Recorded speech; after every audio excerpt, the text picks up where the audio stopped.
Bonjour et bienvenue dans Epion, les voix du bien-être.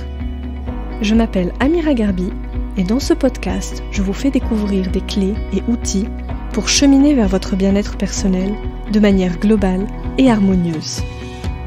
Ici, je donne la parole à des praticiens, thérapeutes, chercheurs, écrivains qui font bouger les lignes du bien-être en proposant des approches et des outils innovants pour prendre soin de soi au quotidien.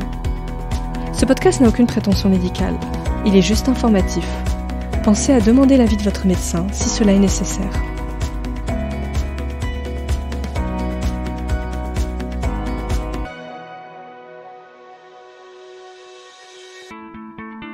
Dans cet épisode, je reçois Amélie Clerc-Vorès, coach thérapeutique en transformation humaine.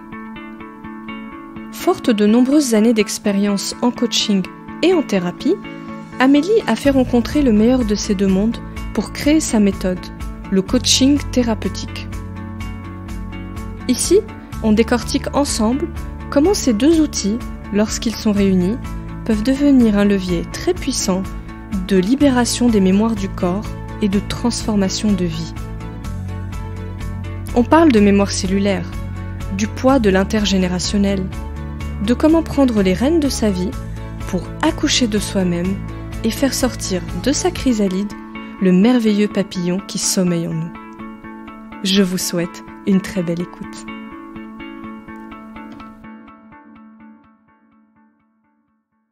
Je suis très heureuse, Amélie, de te recevoir dans Epion Podcast, dans un épisode dans lequel on va parler du coaching thérapeutique que tu as récemment lancé dans le cadre de tes accompagnements. Alors Amélie, quelques mots d'introduction. Tu es coach thérapeutique en transformation humaine et pour démarrer cette conversation, je souhaitais qu'on revienne rapidement sur ton parcours qui est intéressant puisque tu viens du monde de l'entreprise et tu as évolué vers l'accompagnement des hommes et des femmes. Qu'est-ce qui a guidé cette transformation puisque tu as été la première à te transformer pour arriver dans ce milieu-là? Alors en effet, j'ai un parcours atypique, mais qui finalement les de moins en moins je vois autour de moi. J'ai eu 15 ans en entreprise, dans des grands groupes, à des postes à responsabilité. Et puis c'est mon chemin vers la maternité qui a été ma première étape de transformation humaine importante, qui m'a amenée dans cette quête de sens pour finalement sortir du conditionnement, sortir des codes, sortir de cette voie toute tracée que j'avais pour presque accoucher de moi-même et devenir celle que je suis censée être et apporter, quelque part me remettre sur ma mission de vie et apporter aux autres ce que je suis venue faire. Donc de cette façon-là, voilà, avec mes maternités, je suis devenue thérapeute. Donc j'ai commencé par vraiment une activité thérapeutique et petit à petit, il y a plusieurs pratiques qui sont venues à moi. Le fil rouge dans tout mon chemin, c'est finalement d'être mon premier espace d'expérimentation. Donc je suis vraiment en fait, quand j'ai découvert des pratiques et qu'elles m'ont transformée, qu'elles m'ont libérée, qu'elles m'ont tellement aidée, j'ai voulu me former pour pouvoir aider à mon tour. Et petit à petit, là aujourd'hui, c'est comme ça que le coaching thérapeutique est né. C'est-à-dire que de tous ces outils-là, finalement, m'ont tellement transformée et j'avais envie d'aller plus loin dans un accompagnement sur la durée, dans des processus de transformation pour apprendre, donner les clés et aider les femmes et les hommes mais surtout les femmes d'ailleurs, à accoucher d'elles-mêmes. Merci pour cette introduction, Amélie. Donc effectivement, on va parler du coaching thérapeutique et je voulais qu'on revienne sur cette terminologie parce que coaching, on voit bien, thérapie, on voit bien. Alors toi, tu les fais se rencontrer et je voulais te demander pourquoi tu as choisi de les marier et quelle valeur ajoutée tu vois dans tes accompagnements. En fait, c'est là où, à la fois, j'ai une réconciliation de ma première version de moi, de celle en entreprise, qui a été formée au coaching, qui a managé des gens, et la thérapeute que j'étais, qui, en se réunissant, en se rencontrant, ont créé le coaching thérapeutique. Donc c'est à la fois quelque chose qui est extrêmement aligné à qui je suis, et c'est pour ça que, voilà, c'est ça j'ai accouché de ça. Et en même temps, j'ai trouvé dans mes accompagnements que seulement le coaching ou seulement la thérapie avait des limites et qu'en les associant, on avait une puissance et on pouvait vraiment accompagner les gens sur le chemin d'eux-mêmes, sur cette transformation humaine qui m'est chère, de façon extrêmement puissante. C'est-à-dire que la thérapie, c'est bien, mais on voit les gens très ponctuellement. Même s'il y a un suivi, même si on les voit. Donc, on va faire de la libération émotionnelle, on va aller libérer des traumas, on va aller libérer des conditionnements, mais quelque part, il n'y a pas de fil conducteur qui va permettre de créer un entraînement dans le quotidien. Ok, comment ça se met en place, comment, quand je suis déclenchée, comment je mets cette conscience pour ne pas revenir dans mes travers, etc., etc. Donc, en fait, je trouvais que la thérapie est indispensable et c'est pour ça que je continue à en faire vraiment, parce qu'il y a des moments pour libérer des choses, pour aider les gens, pour aller plus loin. On est obligé de passer, enfin obligé, non, mais en tout cas, moi, ma façon d'accompagner les gens, c'est d'utiliser mes outils thérapeutiques parce qu'ils sont extrêmement puissants. Et en même temps, dans le coaching, je trouvais qu'il y avait tout le travail du mindset, du leadership, de comment je me positionne, comment je reprends la responsabilité de ma vie et comment j'accompagne les gens sur la durée à transformer leur vision de leur vie et leur posture, qui sont leur interaction, leur relation aux autres et à eux-mêmes. Et donc, quand on associe les deux, j'ai quelque chose d'une puissance assez phénoménale et je le vois sur mes coachés, sur les personnes que j'accompagne aujourd'hui, j'ai des résultats que je n'avais jamais eus de cette façon-là aussi profondément, de façon aussi rapide que ce que je n'ai aujourd'hui. Parce que j'associe ces deux parts-là de moi. Donc, tu as pris le meilleur des deux mondes pour accompagner les transformations et les parcours de vie, parce qu'il y a aussi cette notion un peu d'objectif, de se réaliser et de lever les barrières pour se réaliser dans tes communications autour du coaching thérapeutique. Oui, alors moi vraiment, je crois que je suis venue et que mon message que j'ai envie de porter au monde est vraiment le fait qu'on a tous la capacité de se transformer pour créer la vie que l'on souhaite, pour être une femme, un homme accompli à la fois dans la vie professionnelle et personnelle. Et que quand on est sur ce chemin de leadership, de transformation, en fait, il n'y a pas de limite. Et j'ai envie d'ouvrir ça. Et c'est la magie aussi de mon accompagnement que j'adore. Je suis toujours très à la fois pleine de gratitude et émerveillée aussi de voir les gens se transformer et accepter comme des vérités aujourd'hui des choses qui me disaient impossibles un mois avant. Et donc c'est vraiment ça, c'est vraiment ouvrir ce champ des possibles. Et ça, je le fais aussi avec l'énergie. Et c'est pour ça que dès qu'on touche au champ quantique, on va aller transformer de façon beaucoup plus rapide, presque à la vitesse de la lumière parfois, des choses, des comportements qu'on traîne, dont on a conscience mais dont on n'arrive pas à se libérer. Donc vraiment, je crois que je suis là pour faire accoucher les gens d'eux-mêmes, de qui ils sont réellement. C'est très joliment dit en tout cas, Amélie. Dans ce coaching thérapeutique, sur quels outils toi tu t'appuies? Parce que tu es formée à énormément d'outils, je vais en citer quelques-uns, mais je sais qu'il y a la kinésiologie, l'éthiomédecine, la reprogrammation akashique. C'est quoi tes principaux outils? Est-ce que tu pourrais les redéfinir pour ceux et celles qui nous écoutent? Alors oui, je vais les redéfinir, mais je crois que mon premier outil, c'est mon corps et c'est moi. C'est ce que je vais ressentir en me connectant à l'énergie de l'autre, à ce que je vais voir comme un regard un peu laser de qu'est-ce qu'il y a dans le champ énergétique de la personne, qu'est-ce qu'il y a derrière ses paroles, qu'est-ce qu'il y a derrière les histoires qu'elle peut se raconter ou les objectifs pour lesquels elle vient me voir, pour tout de suite mettre le doigt de façon presque chirurgicale sur ok, en fait, tu penses venir pour ça, mais le vrai sujet, est-ce que c'est pas celui-là? Et donc ça, c'est vraiment, c'est moi, c'est mon corps, c'est mon premier outil.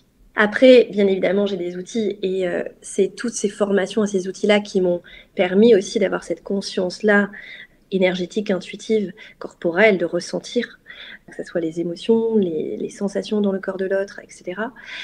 Il y a, alors dans les principales, j'ai commencé par l'Ayurveda, donc vraiment cette conscience holistique et avec la conscience du corps, de l'alimentation, etc. Il va y avoir tout ce qui va travailler, tout ce qui est mémoire cellulaire, que ce soit transgénérationnel, de ce qu'on porte. Donc là, ça va être soit la kinésiologie, soit l'éthiomédecine. L'éthiomédecine va être pour moi plus puissante, plus large que la kinésiologie. Par contre, il y a des protocoles en kinésiologie qui vont être d'une puissance libératrice que l'éthio n'a pas. Dans tous les cas, on va travailler en mémoire cellulaire pour libérer des traumas, des blessures, des conditionnements, des croyances dans la cellule des gens, donc vraiment dans le corps. Vraiment, moi, tout mon accompagnement, c'est vraiment un accompagnement holistique, donc tête, cœur, corps, en prenant conscience de tout ce que le corps va stocker et tout ce qu'on va libérer. Et c'est pour ça que dans mes accompagnements, tous mes coachés ont accès à la fois à mes breathwork et à l'inner dance, qui vont être deux soins qu'on va faire. Donc c'est vraiment une fois par semaine pour les baigner, pour les aider dans cette accélération de processus de transformation.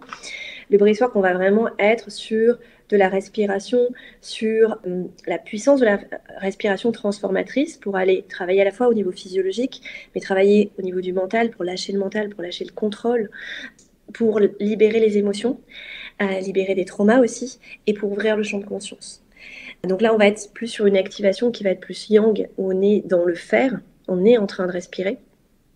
Et après, il y a Inner Dance qui va être un bain sonore, où on va être plutôt sur une énergie yin, où on est en réception complète, et où en fait, on va recevoir un soin où la playlist va être travaillée pour activer toutes les ondes cérébrales en même temps, sous un certain pattern, pour faire vraiment un voyage donc qui va permettre de libérer des mémoires, qui va libérer des émotions aussi, et qui va surtout mettre les personnes au bord du champ quantique. C'est-à-dire que ça dure 1 heure et il y a des gens qui me disent « mais en fait, je ne sais pas, j'ai perdu la notion du temps, j'ai perdu la notion d'espace ». Il se passe vraiment des choses parce qu'on rentre dans un champ énergétique différent, ce champ quantique, où on est vraiment en ouverture de conscience complète et où là, les transformations se font très, très vite. Donc voilà, et le breathwork et l'inner dance sont ouverts à tout le monde. Donc bien évidemment, mes coachés y ont accès, mais c'est ouvert pour tout le monde. Donc ça peut être aussi une bonne façon de connecter à mon énergie, de tester des choses que je fais de façon facile et voilà, et hebdomadaire. Très clair, donc si je résume, quand même une large palette d'outils, Ayurveda, libération émotionnelle via la kinésiologie, l'éthiomédecine et des soins que tu proposes, breathwork, inner dance, donc un panel assez large d'outils que tu utilises dans le coaching thérapeutique. Dans les personnes qui viennent te voir, quels sont les motifs d'accompagnement que tu observes et qui sont assez récurrents? Pourquoi on vient te voir en fait? Alors, on vient me voir pour plein de choses différentes et en même temps, souvent, l'étape d'après, il faut qu'on commence à creuser, les axes se rejoignent. Dans les axes d'entrée, j'ai vraiment une grosse spécialité sur la fertilité, mais la fertilité au sens large. Donc je peux avoir des femmes qui viennent parce qu'elles n'arrivent pas à tomber enceinte. Je peux avoir des femmes qui viennent parce qu'elles ont eu un parcours de PMA ou un parcours vers la maternité qui a été compliqué, transformateur, et elles se sentent perdues, elles ne savent plus qui elles sont aujourd'hui. Donc ça, c'est une partie. Après, je peux avoir beaucoup de personnes qui viennent parce qu'elles sont en quête de sens. Parce qu'elles sont en quête de, en fait, je ne sais plus exactement qui je suis. Je me sens un peu bloquée dans ma vie. Je sens que je suis à un palier, je me sens bloquée, je ne sais pas où aller, quel changement faire, comment oser me lancer, avoir confiance dans mes capacités. J'ai beaucoup de personnes qui viennent parce qu'elles sont à un moment de leur vie où elles ne se sentent pas accomplies, soit au niveau perso, soit au niveau pro. Qu'il y a quelque chose qui bloque leur équilibre, elles n'ont pas l'impression de se réaliser. Et donc, dans ce blocage-là, elles ont besoin d'aide. Il peut y avoir aussi des personnes qui viennent parce qu'elles ont besoin de trouver leur place, de trouver qui elles sont aujourd'hui. Parce qu'on est dans une société où tout va très vite, donc finalement on se construit, on avance, parfois avec des œillères, parfois parce que c'est le conditionnement. Moi je l'ai fait pendant 15 ans, et puis un jour on se réveille et on se dit « Ok, mais en fait, qu'est-ce que je veux faire de ma vie, en fait? Est-ce que je me sens vivante ?» Donc il peut y avoir vraiment ça. Après, il y a des personnes qui vont venir pour des choses des choses de transgénérationnelles, pour libérer des mémoires, pour libérer des traumas de façon plus spécifique. Il peut y avoir des gens qui viennent parce qu'ils n'arrivent pas à gérer leurs émotions, parce qu'ils se sentent submergés. Donc, le panel peut être assez large, mais quelque part, c'est vraiment à la fois de la quête de sens, si je résume un peu. La quête de sens, mais à la fois dans la direction et dans la signification. Quel est le sens que je veux donner à ma vie et où je veux aller. C'est la découverte de soi à l'intérieur de soi. C'est se sentir vivant, pleinement vivant et se dire finalement, en fait, là je suis dans un tunnel, ma vie elle est bien, mais est-ce que y a une part de moi qui a l'impression de passer à côté? Comme si j'étais sur une autoroute et ça allait hyper vite et en fait, je vois même plus le paysage et est-ce que c'est cette autoroute que j'ai envie de vivre et jusqu'à quand? Donc il y a vraiment derrière ce besoin de quête de sens, d'aller creuser en soi, se sentir vivant et accoucher de soi-même. C'est vraiment se mettre au monde et accoucher de la personne qu'on est et qu'on veut être. Je pense qu'au final, c'est quand même ça qui arrive. Alors après, ça peut être en excentré, c'est au niveau pro et c'est compliqué, je me sens pas à ma place et je veux changer, j'arrive pas. Ou ça peut être, en fait, ça a plus de sens et j'ai envie de me reconvertir. Ça peut être, j'ai un problème de couple et aujourd'hui ça va plus dans mon couple. Ça peut être un problème, j'arrive pas à avoir des enfants et en fait, il y a un truc qui bloque. Donc l'axe d'entrée va être très très large. En revanche, ce qui revient, c'est vraiment ce besoin de faire renaître les gens à eux-mêmes.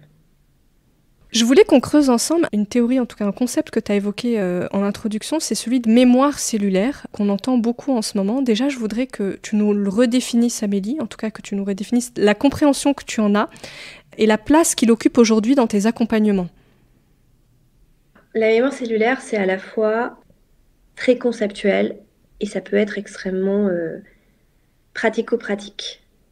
J'aime toujours aller chercher des choses qui sont très énergétiques, très conceptuelles et les mettre de façon pratique aux gens pour que ça puisse leur servir dans leur vie. La façon dont j'explique souvent la mémoire cellulaire, c'est de faire le lien avec l'homéopathie.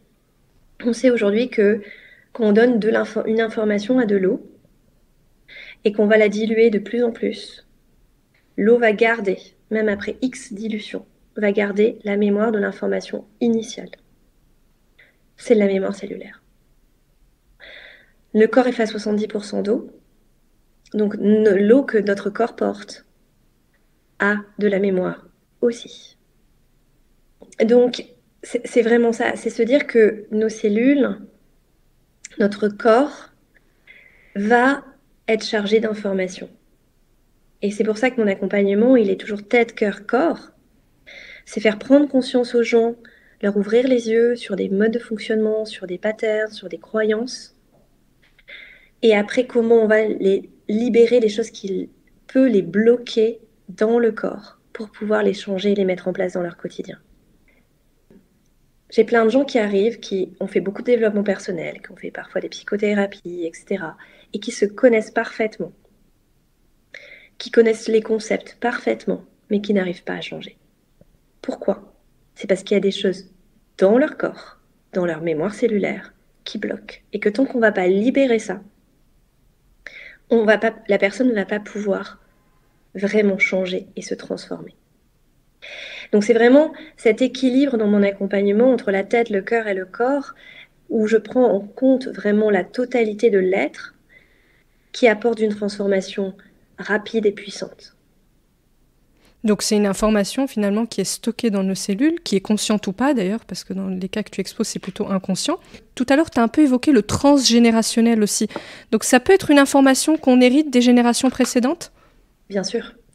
Alors, on hérite aussi, aujourd'hui, on sait que dans ce qu'on transmet à nos enfants, on transmet notre ADN, mais on transmet aussi notre bagage émotionnel, et c'est toute la psychogénéalogie. D'accord ? On sait aujourd'hui, c'est prouvé, qu'on hérite jusqu'à 6 générations au-dessus de nous.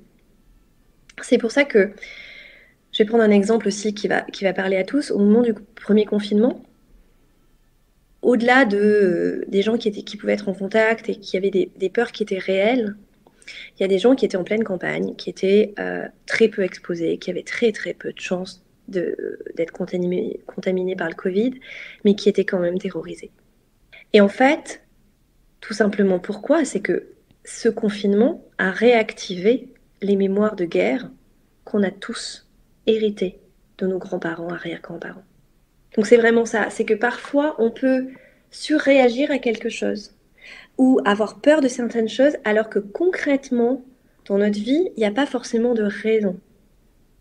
Donc ça, c'est le transgénérationnel. Et bien évidemment que le transgénérationnel, on le porte dans notre mémoire cellulaire. D'accord ? Donc notre mémoire cellulaire, elle est faite de ce qu'on hérite de nos parents, du conditionnement, de l'éducation qu'on reçoit, de la société dans laquelle on vit, d'accord ? Qui même si on a des parents qui sont un peu en rupture, on hérite quand même dans le champ énergétique, on a le champ collectif qui nous impacte, et de notre propre histoire, de ce qu'on vit. Donc c'est tout ce mélange-là qui fait que On est la personne qu'on est aujourd'hui. Pour ceux qui croient à la réincarnation, on a aussi le karmique, les vies antérieures qui peuvent impacter. D'accord? Et donc, tout ça fait que notre corps aujourd'hui, la personne qu'on est aujourd'hui est totalement unique et ne vivra comme ça qu'une seule fois, même quand on croit à la réincarnation, dans ce corps-là. Et que le corps, ce réceptacle à toute cette vie qu'on a à l'intérieur de nous, il faut en tenir compte. Il n'est pas au service du mental. D'accord? C'est la tête, le cœur et le corps qui font équipe ensemble.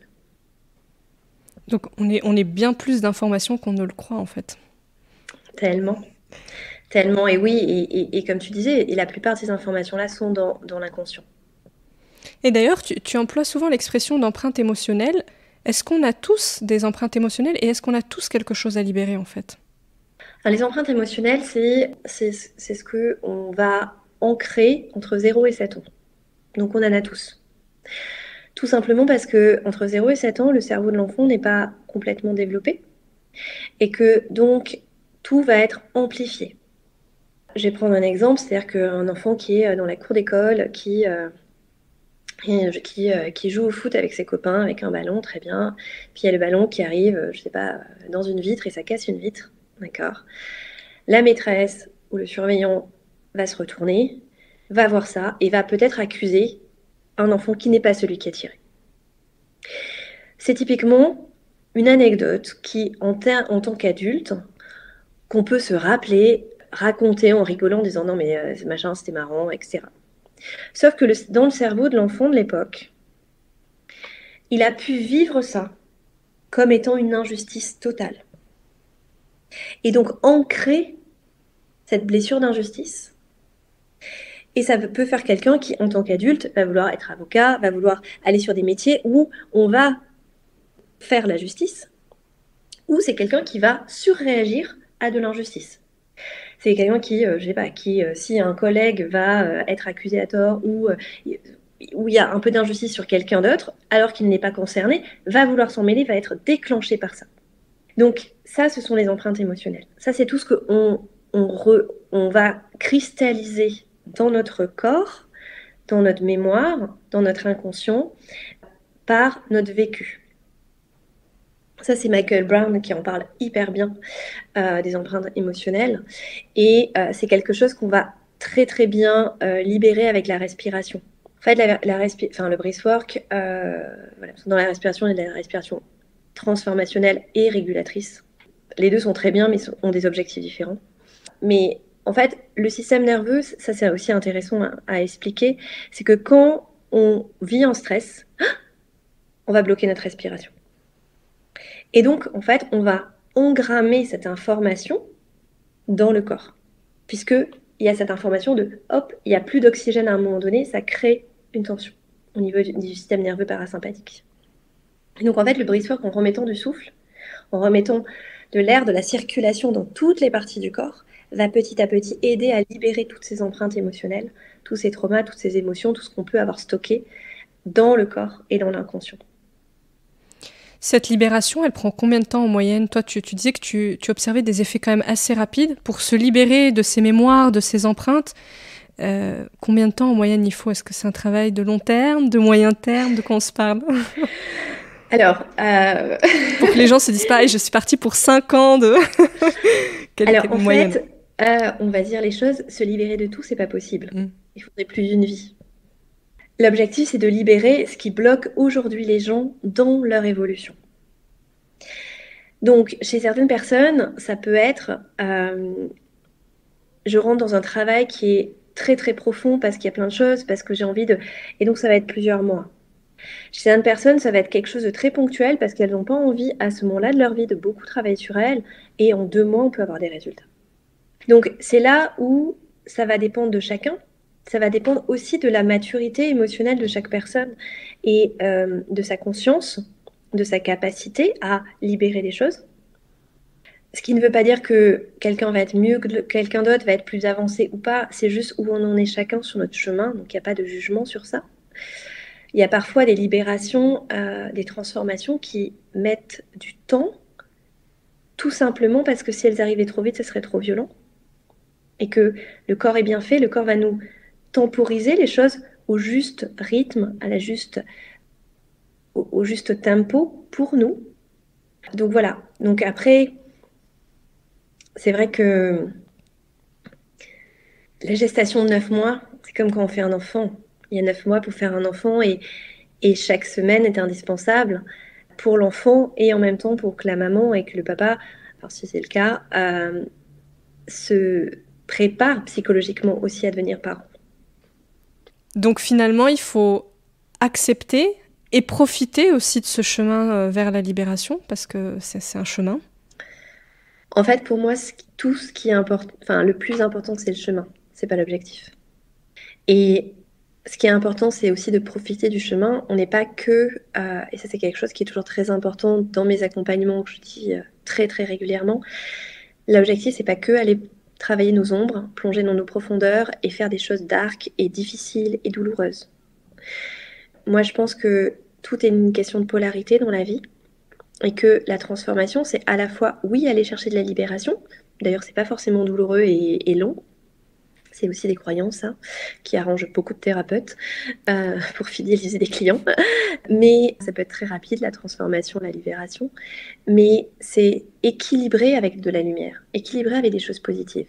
Et c'est là où de pouvoir avoir des gens sur des processus, du coaching thérapeutique sur plusieurs mois, ça me permet vraiment d'aller équilibrer ça chez les personnes et pas être que dans de la libération ponctuelle, mais se dire, ok, je libère et comment j'ancre aussi du positif, comment en fait je m'élève. Et pour moi, la transformation humaine, c'est bien au-delà de juste la libération. C'est comment en fait je crée la vie que je souhaite. Comment je transforme mes croyances, comment je transforme mes pensées pour créer la personne que je veux être, l'identité que je veux avoir. Et ce qui est important, c'est le chemin. Parce que c'est dans le chemin qu'on comprend, qu'on apprend, qu'on sait le faire après en autonomie après. Ce qui est important pour moi, je suis toujours dans de la transmission pour autonomiser les gens. Les gens qui restent 2 ans avec moi, c'est qu'il y a un problème et que je ne suis pas bonne. Tu vois, enfin, moi, j'ai plutôt cette logique-là à me dire, OK, où c'est que je suis allée au bout avec la personne et qu'il faut quelqu'un d'autre. Et c'est possible aussi. Mais c'est vraiment se dire, comment j'apprécie le chemin? Qui je suis dans ce chemin-là, qui je suis dans les moments de bonheur, qui je suis dans les moments de difficulté, qui je choisis d'être. Et c'est ça le réel leadership, tu vois. Et c'est ça, c'est vraiment ça que j'apporte à mes clients et que j'ai à cœur d'apporter parce que quand on sait faire ça, alors quand je dis on sait le faire, c'est pas de façon mentale, avec la force du mental, mais quand on sait le faire cellulairement, c'est-à-dire qu'il nous arrive une épreuve, et il en arrive à tout le monde toute notre vie. Hein. Il y a des moments chouettes, il y a des moments bas, c'est comme les vagues de la mer. Hein. On n'a jamais une mer d'huile tout le temps. Non, il y a des tempêtes, il y a des vagues qui sont plus ou moins hautes, qui sont plus ou moins confortables à surfer, oui. Et donc, c'est qui on est dans les moments de creux. Et quand on arrive à le faire vraiment de façon inconsciente, et c'est ça mon objectif, bah c'est là où on est pleinement heureux. Parce que quoi qu'il nous arrive, on sait qu'on a cette capacité à traverser. On sait qu'on a les outils pour traverser les choses du mieux possible. Et on sait qu'après la nuit, il y a le jour. Et ça, je pense que c'est le plus beau cadeau qu'on puisse se faire. Oui, donc c'est vraiment des outils pour la vie, en fait, pour mieux traverser et être heureux, in fine, parce que c'est quand même ça l'objectif aussi, c'est apprécier son présent avec les clés et avec la façon dont on a envie de le vivre, quoi. Exactement. Mais oui, c'est les processus de transformation humaine que je propose, c'est des cadeaux qu'on se fait pour toute la vie. Et donc, il y a quand même une part de choix. Je pense à ça parce que est-ce que tu as des gens qui voudraient faire bénéficier de ces coachings thérapeutiques à des personnes de leur famille, qui te les amèneraient en disant, voilà, ma mère ou mon mari, ça va pas bien. Est-ce que dans ces cas-là, ça marche ou il faut vraiment être dans une posture de j'ai envie d'y aller, j'ai envie de changer et avoir déjà une prise de conscience, tu vois, du chemin à parcourir? C'est une question intéressante. Bien évidemment qu'on ne peut pas faire changer quelqu'un. Même si on l'aime de tout son cœur, même si on lui apporte ce qui a marché pour nous, si la personne ne veut pas faire le travail, on ne pourra rien faire pour elle. Ce qui ne veut pas dire que... Et ça, c'est vrai, un vrai travail pour soi d'acceptation, de dire, OK, en fait, l'autre est libre et c'est que c'est pas son moment à lui. Je peux lui parler, moi, de ce que j'ai vécu, de moi, comment ça m'a aidé. Vraiment... Et ça, j'ai tellement de femmes que je suis, elles me disent, mais en fait, mon mari, il faudrait qu'il vienne. Mais ne lui dites pas, il faut que tu y ailles. Dites-lui, voilà moi ce que ça m'a apporté, voilà le bienfait que ça m'a fait. Et tous les hommes, parce que j'en ai aussi pas mal, qui viennent parce qu'ils ont vu leur femme changer, parce qu'ils l'ont vue tellement plus alignée, tellement plus épanouie, tellement plus heureuse, avoir lâché des patterns qui les gonflaient depuis X années, se dire, mais en fait, tu t'en es ça. Enfin, en fait, ouais, moi aussi j'ai envie d'en bénéficier. Moi aussi j'ai envie de ça. Et là, c'est OK. Et là, on a touché j'aime beaucoup parler de ce point de non-négociabilité. Et il y a toujours un moment dans mes coachings thérapeutiques où la personne, j'arrive à la pousser à ce point-là, de dire non, mais en fait, ça, c'est fini. C'est fini, mais c'est un non négociable. Et quand on touche à ça, c'est vraiment, ça se touche dans le corps, dans les tripes, c'est vraiment au plus profond de soi. C'est comme un cri de l'âme qui dit non, mais ça, c'est fini. Là, on est capable de se transformer. Et là, généralement, le chemin qui arrive, mais c'est un chemin d'expansion, de réalisation et de bonheur extrême. Parce que on a touché ça en nous où c'était fini. Il y a un avant et un après. Et c'est une de mes mentors qui dit quand on a vu, on ne peut pas dévoir. Même si c'est pas français, mais j'adore ce terme parce que c'est vraiment ça. Quand on a ouvert les yeux et qu'on s'est dit, mais en fait, ça, c'est fini. Même si on revient dans sa vie, même si on revient, on n'est plus la même. Et donc, on ne peut plus continuer comme ça. Et donc, ça change. Même sur des choses où on se pensait que on a toujours été comme ça, je ne changerai jamais sur ça. Et c'est que toutes ces croyances-là, elles sont balayées. Il n'y a pas de fatalité, conclusion, quoi. On peut toujours changer, évoluer. Ah bah non. L'humain a une capacité de transformation qui est bien au-delà de tout ce qu'on peut penser. Et c'est vraiment... j'aime faire toucher du doigt à mes coachées, femmes que j'accompagne dans les processus, à quel point elles sont puissantes, à quel point elles ont cette capacité de créer bien au-delà de ce que leur mental est capable d'imaginer. Si on se penche sur tes accompagnements de manière très pratique, comment se déroule un accompagnement ? En tout cas, ton accompagnement. Alors, j'ai 2 façons d'accompagner. La première façon, c'est du coaching thérapeutique individuel, où j'accompagne les gens 1 fois par semaine. D'accord ? On va avoir un objectif, donc c'est sur une durée qu'on déterminée. Il y a un objectif. D'accord ? Donc souvent les gens arrivent avec un objectif et la première séance c'est arriver au vrai objectif, qui souvent est derrière. Et on va petit à petit faire du sur-mesure et enfin moi je vais accompagner avec le sur-mesure, avec ce qu'il y a dans le champ de la personne, avec quoi elle vient. Et tout au long de la période, donc on va avoir un rendez-vous d'1 heure par semaine. Elle va avoir tous les breathwork et tous les inner dance tous les lundis pour vraiment l'accompagner au niveau énergétique. Et elles vont avoir un suivi avec moi par un système comme WhatsApp où elles sont un peu en fil rouge avec moi. Et dès qu'il y a quelque chose, dès qu'il y a un bas, dès qu'il y a une prise de conscience, dès qu'il y a un nœud qu'elles n'arrivent pas à dénouer seules, elles vont pouvoir me le poser. Et donc, je vais pouvoir les accompagner en plus des séances et on n'attend pas la séance d'après pour avancer. Donc ça, c'est vraiment mon accompagnement de coaching thérapeutique individuel. Après, j'ai un accompagnement de groupe où là, ce sont des petits groupes et il va y avoir plus de la transmission, d'accord ? Donc c'est vraiment un processus, donc c'est le processus fertilité libérée pour accoucher de soi-même. Où donc ce groupe de femmes on va se retrouver, donc tout est globalement en Zoom. Hein. Donc 1h30 par semaine, 1 semaine sur 2, c'est vraiment pour de la transmission, pour que je leur apprenne les choses donc sur le système nerveux, sur la gestion des émotions, sur du mindset, sur tout un parcours sur ça. Et l'autre semaine, il va y avoir un coaching individuel, un coaching thérapeutique individuel, mais en groupe. Et le groupe, et donc ça c'est vraiment, en fait c'est pareil, c'est un processus qui est extrêmement puissant et transformateur, qui n'est pas ouverte à toutes. Et tout l'enjeu est pour moi de sélectionner les bonnes femmes qui ont le courage, qui sont suffisamment leaders dans leur vie, qui sont suffisamment brillantes pour pouvoir accéder et travailler pour traverser et se transformer tout au long du processus, avec un objectif qui va être cohérent et congruent avec le reste.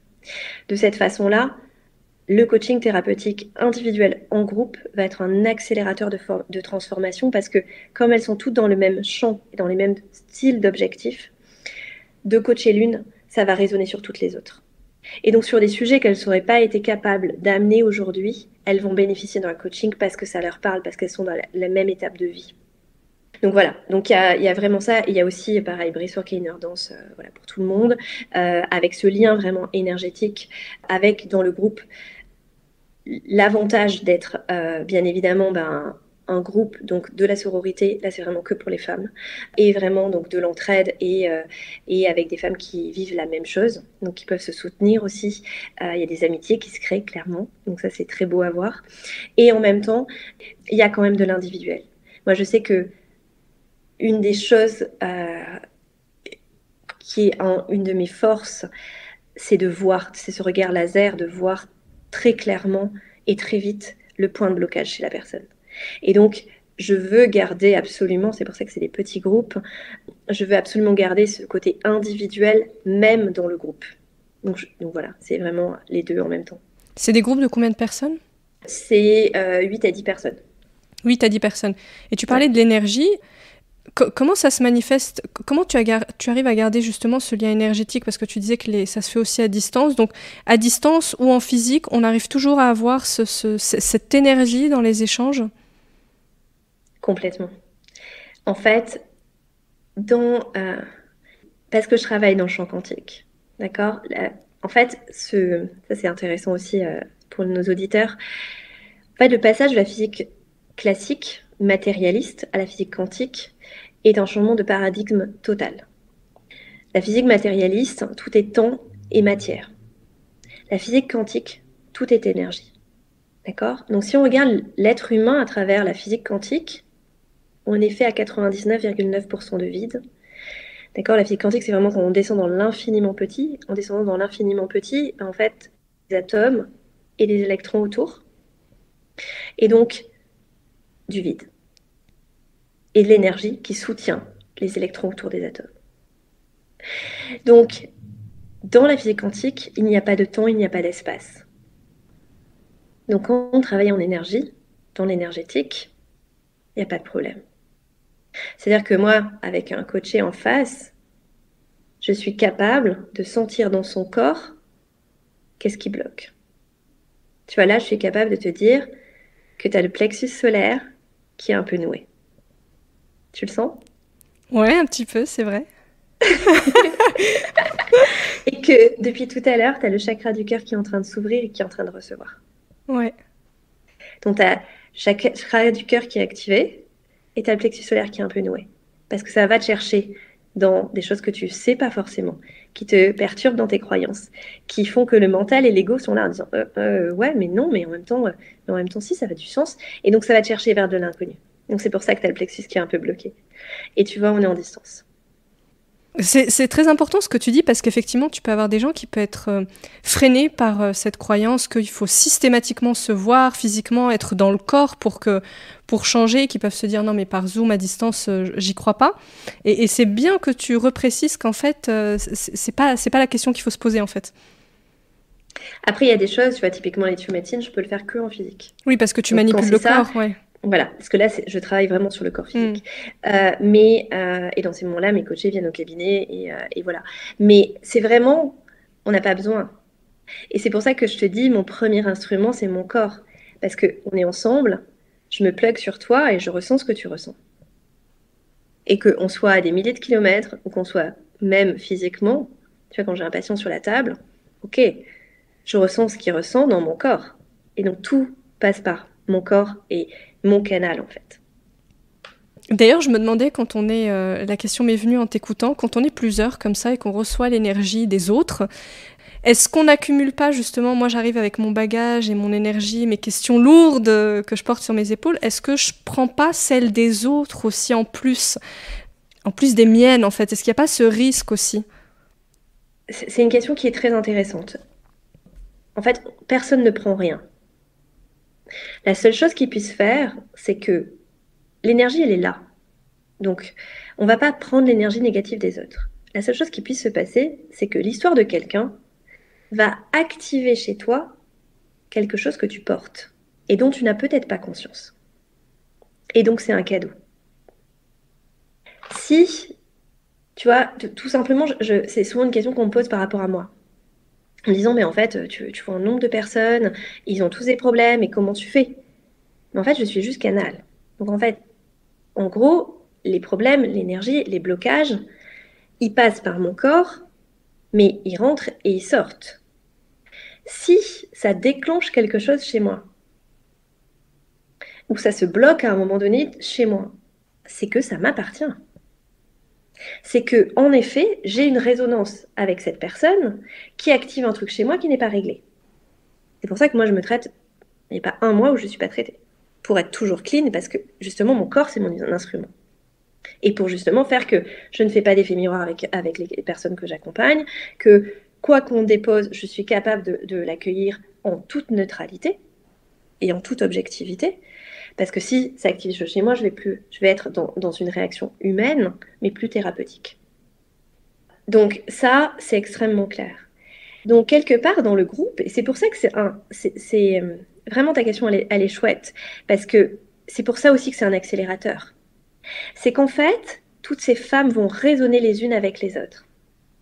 Et que potentiellement, avant d'être déclenchées sur un sujet qui est peut-être le 4e ou le 5e sur, entre guillemets, la liste, même s'il n'y a pas de liste de priorité, en fait, je vais avoir telle personne qui, par son histoire, va me le déclencher. Et comme c'est mon 5e, c'est que je vais potentiellement, la voyant être coachée, me le libérer toute seule, juste parce que je reçois aussi la même chose.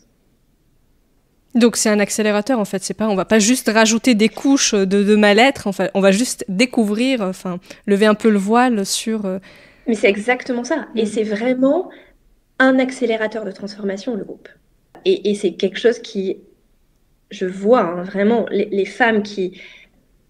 La transformation des résultats, j'en ai, que ce soit en individuel ou en groupe.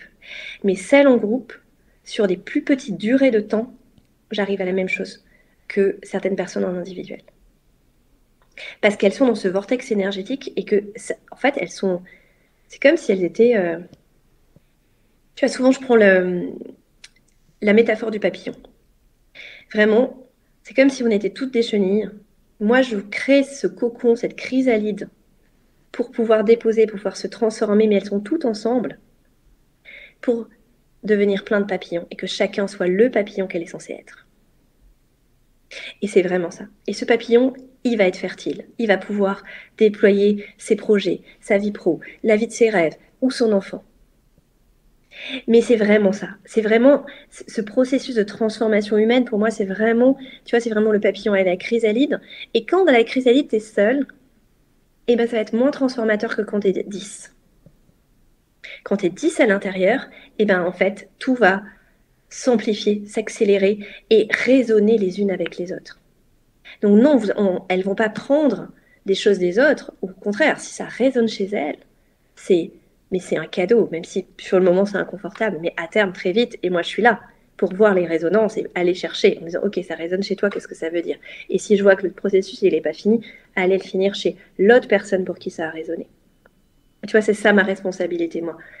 Et c'est pour ça que ce coaching thérapeutique, je trouve que c'est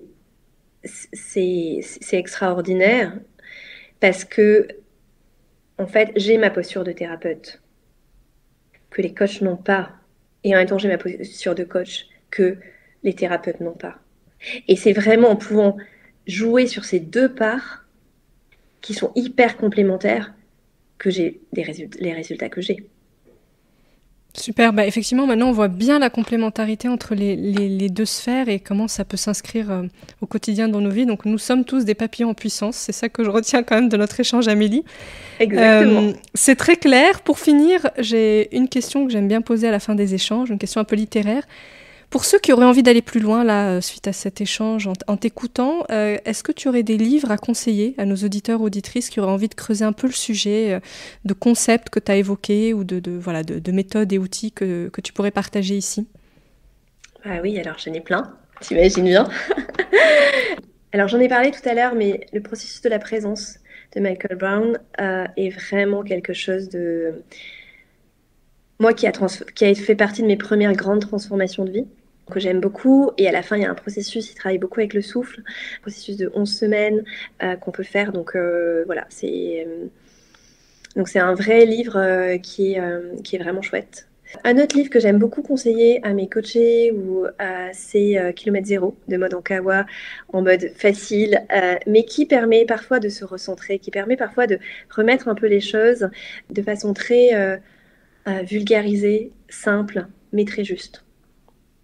Et après, j'en donne un troisième pour celles qui veulent aller un peu plus loin, qui va être un peu plus technique sur tout ce qui est les croyances, la mémoire cellulaire, c'est la biologie des croyances de Bruce Lipton, qui est aussi qui ouvre justement ce champ quantique et ce champ des possibles. Merci beaucoup Amélie, donc on a de la lecture. J'étais ravie de te recevoir Amélie et merci pour tout ce partage et bon vent au coaching thérapeutique. Bah écoute, merci beaucoup Amira, c'était un plaisir. J'espère que tout le monde prendra autant de plaisir à l'écouter que ce qu'on a pris à l'enregistrer. Absolument, bonne journée. Si vous avez aimé cette conversation, je vous invite à noter le podcast 5 étoiles sur Apple Podcasts ou sur votre plateforme d'écoute préférée et à vous abonner pour rester informé des prochains épisodes. Vous pouvez également suivre notre actualité sur le compte Instagram Epion Podcast. Je vous dis à très vite pour de nouveaux échanges inspirants.